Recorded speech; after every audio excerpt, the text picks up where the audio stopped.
હે શ્રી કૃષ્ણ સત્સંગ ધાર્મિક કથાઓમાં આપનું હાર્દિક સ્વાગત છે। આજે આપણે જેઠ સુદ નિર્જળા એકાદશી, જેને આપણે ભીમ અગિયારસ પણ કહીએ છીએ, પાંડવોની એકાદશી પણ તેને કહેવામાં આવે છે। આજે આપણે નિર્જળા એકાદશીનું મહાત્મ્ય સાંભળીશું અને તેની પવિત્ર દિવ્ય કથા વાર્તા સાંભળીશું। આ એકાદશી કઈ રીતે કરવી, શું કરવું શું ન કરવું તે પણ આપણે જાણીશું। સૌ પ્રથમ તો નિર્જળા એકાદશી આપણે જેઠ મહિનાના સુદ પખવાડિયામાં આવે છે। નિર્જળા એકાદશીને આપણે ભીમ અગિયારસ પણ કહેવામાં આવે છે અને તેને આપણે પાંડવોની એકાદશી પણ કહીએ છીએ। નિર્જળા એકાદશી એટલે તેના નામો પરથી જ આપણને ખ્યાલ આવે કે આ એકાદશીમાં આપણે પાણી પણ નથી પીવાનું। પાણી પીધા વગર આ એકાદશી આપણે કરવાની છે। આપણે એક વર્ષમાં 24 એકાદશી આવે છે અને જ્યારે અધિક માસ હોય ત્યારે 26 એકાદશી આવે છે। જો આપણે આ 26 એકાદશી ન કરી શકીએ તો ફક્ત આપણે નિર્જળા એકાદશી કરીએ તો પણ આપણને 26 એકાદશીનું પુણ્યફળ પ્રાપ્ત થાય છે। આપણે 26 એકાદશી છે એમાંથી મોટામાં મોટી એકાદશી જો હોય તો તે છે ભીમ અગિયારસ। કેમ કે આ અગિયારસ જેઠ મહિનામાં આવે છે ને જેઠ મહિનામાં ખૂબ જ ગરમી પડે છે અને આ ગરમીમાં આપણે આ અગિયારસ નિર્જળા કરવાની છે। તેમાં આપણે જળ પણ ગ્રહણ નથી કરી શકતા, માટે આ એકાદશીને આપણે મોટામાં મોટી એકાદશી કહેવામાં આવે છે અને 26 એકાદશીનું પુણ્ય ફળ આપણે આ એક જ એકાદશી રહીએ તો આપણને પ્રાપ્ત થઈ જાય છે। નિર્જળા એકાદશી આપણે જળ પીધા વગર કરવાની છે, પરંતુ જો તમને તમારું શરીર સાથ ન દેતું હોય તો તમે ફલાહાર કરીને પણ કરી શકો છો, ઉપવાસ કરીને પણ કરી શકો છો અને એકટાણું કરીને પણ કરી શકો છો। વડીલો હોય, નાના બાળકો હોય, સગર્ભા સ્ત્રી હોય તો તેને જેવી રીતે શરીર સાથ દેતું હોય તેવી રીતે તે એકાદશી કરી શકે છે। અને જો તમે એકદમ સ્વસ્થ હોય તો તમારે નિર્જળા એકાદશી કરવી। 2024માં નિર્જળા એકાદશી 18 તારીખ અને મંગળવારના રોજ રહેવાની રહેશે, કારણ કે જ્યારે સૂર્યોદય થાય ત્યારે જ આપણે હિન્દુ ધર્મમાં તિથિ ચાલુ થાય છે। આપણે સોમવારે અને મંગળવારે બંને દિવસે એકાદશી છે, પરંતુ આપણે ઉપવાસ મંગળવારે કરવાનો છે। નિર્જળા એકાદશીમાં જ્યારે સૂર્યોદય થાય ત્યારથી આપણે વ્રત ચાલુ કરવાનું છે કે બીજા દિવસે સૂર્યોદય થાય ત્યારે આપણે વ્રત સમાપ્ત કરવાનું છે। આ વ્રતના પારણા આપણે બુધવારે કરવાના છે। આ વ્રતમાં આપણે જાગરણ કરવાનું છે, આપણે બપોરે પણ સૂઈ નથી શકતા। એકાદશીનું જાગરણનું ખૂબ જ મહત્વ છે। તમે ઉપવાસ કરો અને જાગરણ ન કરો તો તેનું પુણ્યફળ તમને પ્રાપ્ત થતું નથી। ભીમ અગિયારસના દિવસે તમારે સવારે વહેલા ઉઠી નાહી ધોઈ અને સ્વસ્થ કપડાં પહેરવા, પછી તમે રોજ જે તમારે ઈષ્ટદેવની પૂજા કરતા હોય એ પ્રમાણે તમારે પૂજા કરવાની। આ દિવસે તમારે ઘરમાં જે મંદિર હોય તેની સાફ સફાઈ કરવી। જો તમે ઘરમાં લાલો રાખતા હોય તો તેને પંચામૃતથી સ્નાન કરાવવું અને આ દિવસે તમારે તમારા લાલાને પીળા કલરના વસ્ત્રો પહેરાવવા। જે આપણે લાલાની પૂજા કરવાની છે અને તમે ઈષ્ટદેવની જેવી રીતે પૂજા કરતા એવી રીતે તમારે પૂજા કરવાની છે। પૂજા કર્યા પછી આપણે પવિત્ર દિવ્ય કથા વાર્તા સાંભળવાની છે। આ દિવસે તમારે ભગવાન વિષ્ણુના મંત્રનો જાપ કરવાનો છે। અગિયારસ ભગવાન વિષ્ણુને સમર્પિત છે, એટલે તમને જે પણ મંત્ર જાપ આવડતા હોય તે તમે કરી શકો છો। ઓમ વિષ્ણુવે નમઃ, ઓમ ભગવતે વાસુદેવાય નમઃ, વિષ્ણુ અષ્ટોત્તર શતનામાવાળી વિષ્ણુ સહસ્ત્ર નામનો પાઠ કંઈ પણ તમે કરી શકો છો। અગિયારસના દિવસે તમારે સતત ભગવાન વિષ્ણુનું સ્મરણ કરવું। તમે કામ કરતા હોય, હરતા ફરતા હોય ત્યારે મનમાં ને મનમાં તમારે વિષ્ણુ ભગવાનના જાપ કરવા। આ દિવસે તમારે ખોટું બોલવું નહીં, કોઈની નિંદા કુટલી કરવી નહીં। જેમ બને એમ તમારે આ દિવસે ઓછું બોલવું, કારણ કે આપણે બોલી ત્યારે આપણે ક્યારેક અસત્ય બોલી જઈએ છીએ। ઓછું બોલી તો તેનો ભય રહેતો નથી, કારણ કે આપણે કોઈ પણ ઉપવાસ કરીએ ત્યારે આપણે અસત્ય ન બોલાય। ભીમ અગિયારસ ગરમીમાં આવે છે, એટલે આ અગિયારસમાં પાણીનું ખૂબ જ મહત્વ છે। આ અગિયારસના દિવસે તમારે પાણીનું દાન કરો તે ઉત્તમમાં ઉત્તમ દાન છે। આ દિવસે તમારે પશુ પક્ષીઓ માટે પાણીની સગવડતા કરવી જોઈએ। પાણીની પરબ જો બંધાવવાનું શક્ય હોય તો પાણીની પરબ પણ તમે આ દિવસે બંધાવી શકો છો।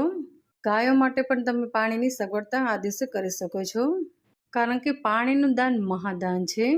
આ દિવસે તમે વટે માર્ગ જ્યાં આવતા જતા હોય ત્યાં તમે પાણીની પરબ બંધાવી શકો છો, તે પાણીના માટલા મૂકી શકો છો। આમ કરવાથી આપણને આ વ્રતનું પૂર્ણ પુણ્યફળ પ્રાપ્ત થાય છે।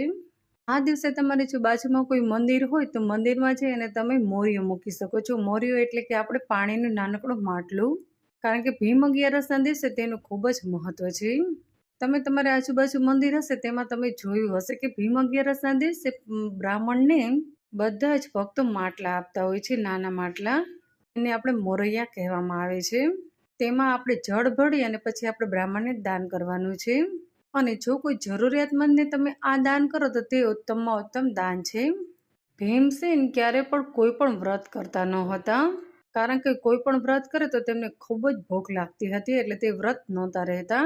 પરંતુ ભીમ અગિયારસ તેમને કરી હતી, એટલા માટે આ અગિયારસનું નામ ભીમ અગિયારસ પડ્યું છે. હવે આપણે નિર્જળા એકાદશી એટલે કે ભીમ અગિયારસની પવિત્ર દિવ્ય કથા વાર્તા સાંભળીશું. પૂર્વે એક વખત ભીમસેન વ્યાસજી પાસે ગયા અને તેમને કહેવા લાગ્યા કે હે પિતામહ, મારા ચારેય ભાઈઓ અને મારી માતા બધી જ એકાદશીઓના વ્રત કરે છે અને તેઓ ઉપવાસ પણ કરે છે. અને તેઓ મને પણ કહે છે કે તમે પણ બધી જ એકાદશીના ઉપવાસ કરો. પરંતુ ઉપવાસનું નામ પડતા જ મને તો મૂંઝારો થવા લાગે છે અને સતત ભૂખ લાગ્યા કરે છે. અને મને એ વિચાર આવે છે કે હું ભૂખ્યો કઈ રીતે રહી શકું. હે પિતામહ, જેટલી પણ એકાદશી આવે છે તે એકાદશીમાં હું ભગવાન કેશવનું ભક્તિભાવપૂર્વક પૂજન કરું છું, પણ હું ઉપવાસ નથી કરતો, કારણ કે ભોજન લીધા વગર હું રહી નથી શકતો.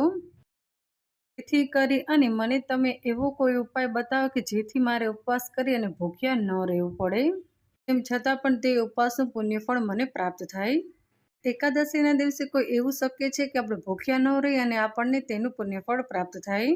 ભીમસેનની મૂંઝવણ સાંભળી અને વ્યાસજીને હસવું આવ્યું, છતાં તેમણે કહ્યું કે મહાબળશાળી ભીમસેન, જો તમારે સ્વર્ગમાં જવાની ઈચ્છા હોય તો તમારે એકાદશીના દિવસે ઉપવાસ કરી અને તે વ્રત અવશ્ય કરવું જોઈએ.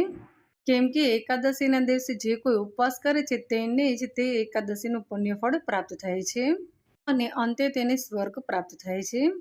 વ્યાસજીએ ભીમસેનને કહ્યું કે 26 એકાદશી છે, તેમાં 26 એકાદશી તમારે કરવાની જરૂર નથી. જેઠ મહિનામાં સુદ પખવાડિયામાં જે નિર્જળા એકાદશી આવે છે તે નિર્જળા એકાદશી તમારે કરવાની છે. આ નિર્જળા એકાદશીમાં તમે પાણી પણ નથી પી શકતા. એક દિવસ જો તમે નિર્જળા એકાદશીનું વ્રત કરશો પછી તમારે બીજી 25 એકાદશી રહેવાની જરૂર નહીં પડે, કારણ કે આ એક નિર્જળા એકાદશી રહેશો તમારે 26 એકાદશીનું પુણ્યફળ તમને પ્રાપ્ત થશે.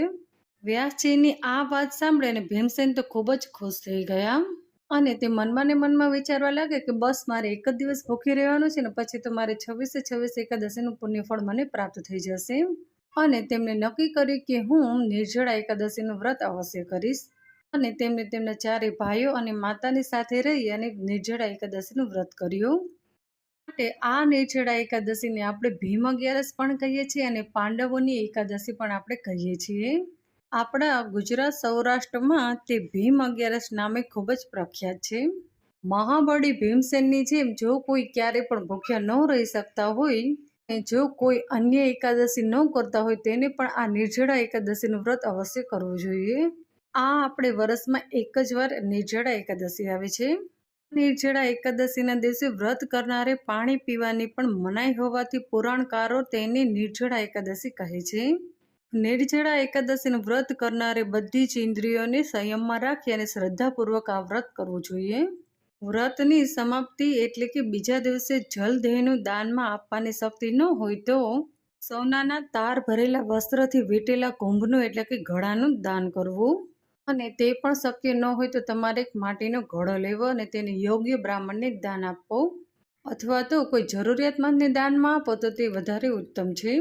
આ દિવસે તમે જે પણ દાન કરો છો તે અક્ષય થાય છે. નિર્જળા એકાદશીના દિવસે કોઈ પણ નર નારી જો અન્ન ખાય છે તો તે ચંડાલ બની અને નરકમાં જાય છે. દરેક સ્ત્રી પુરુષે આ દિવસે ઇન્દ્રિયોને સંયમમાં રાખવી જોઈએ. આ દિવસે શ્રી ઠાકોરજીનું આપણે પૂજન અવશ્ય કરવું જોઈએ. આ રીતે પદ્મપુરાણમાં અને વ્યાસજીના મહાભારતમાં નિર્જળા એકાદશીનું મહાત્મય આપણે કહેલું છે. અહીં આપણે નિર્જળા ભીમ એકાદશીની પવિત્ર દિવ્ય કથા વાર્તા સમાપ્ત કરીએ છીએ. જય શ્રી કૃષ્ણ.